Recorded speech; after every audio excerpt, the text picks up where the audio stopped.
పూజలే చెయ్యాలంటే గుడికే వెళ్ళాలమ్మో, పుణ్యమే దక్కాలంటే ఉడికే రావాలమ్మో.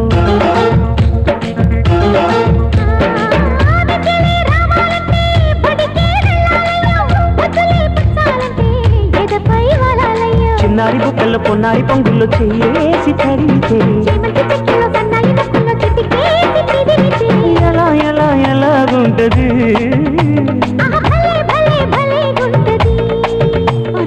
ఎలాగుంటది ఎలాగుంటది, మొదటిసారి మనసు కడితే ఎలాగుంటది,